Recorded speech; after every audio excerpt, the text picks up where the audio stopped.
ওর যদি ঘুম না ভাঙতো তো আগুনে পুড়ে মরে যেত। আর ওসি সাহেবকে একটু আমার ফোনে সালাম দিয়ে আমার সাথে কথা বলতে বলতো। শিবিরের বা জামাতের আমাদের নেতা কর্মীরা স্বভাবতই ন্যাচারালি হচ্ছে তারা ভদ্র। আইনে তো সাসপেক্টেড লোকদেরকে তো আপনি কাছে নিয়ে জিজ্ঞাসাবাদ করতে পারেন, তাদেরকে পুলিশ হেফাজতে নিতে পারেন।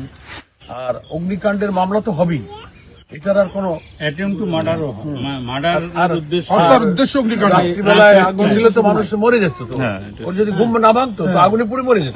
একবার যেভাবে এই জন্য হত্যার উদ্দেশ্যে বাড়িতে আগুন দেওয়া, এজাহারটা সুন্দর করে একটু আপনি তৈরি করে দেবেন। আর ওসি সাহেবকে একটু আমার ফোনে সালাম দিয়ে আমার সাথে কথা বলতে বলবো। আচ্ছা ঠিক আছে, আমি একটু কথা বলবো, কেমন? আমি সালাম দেবো, আপনার সালাম। বলবেন যে স্যার আসছিলেন, মামলা নিতে হবে, আর ওর আব্বা আর ওরা ভাইদেরকে নিয়ে একটু স্পেশালি ওদের মনের কথা শুনবেন যে ওরা আচ্ছা, কাদেরকে ধারণা করে। মানুষ সাসপেক্টেড ব্যক্তিদেরকে জিজ্ঞাসা করলে আপনি মামলা নাম উল্লেখ করে এদেরকে আপনি অ্যারেস্ট করবেন, জিজ্ঞাসাবাদ করে আইনের আওতায় নিয়ে যাবেন।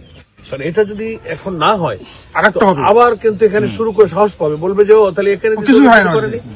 আর আপনি তো জানেন শিবিরের বা জামাতের আমাদের নেতা কর্মীরা স্বভাবতই ন্যাচারালি হচ্ছে তারা ভদ্র।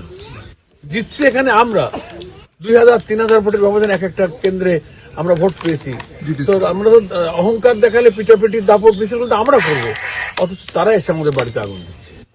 এই এলাকার কোনো কেন্দ্রে তারা যেতে নাই। এটা হচ্ছে হেরে যাওয়ার কাপুরুষতার একটা প্রতিহিংসা। তো যাদের মানুষের ভালোবাসা নেই, সমর্থন নেই, তারা এই চোরাপথ ধরে।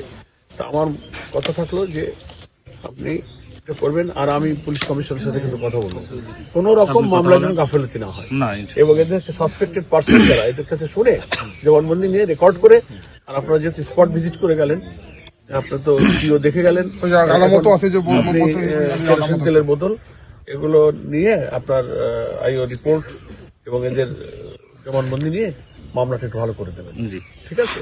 ঠিক আছে। ওই যে আমাদের এক সাব ইন্সপেক্টর আসছে।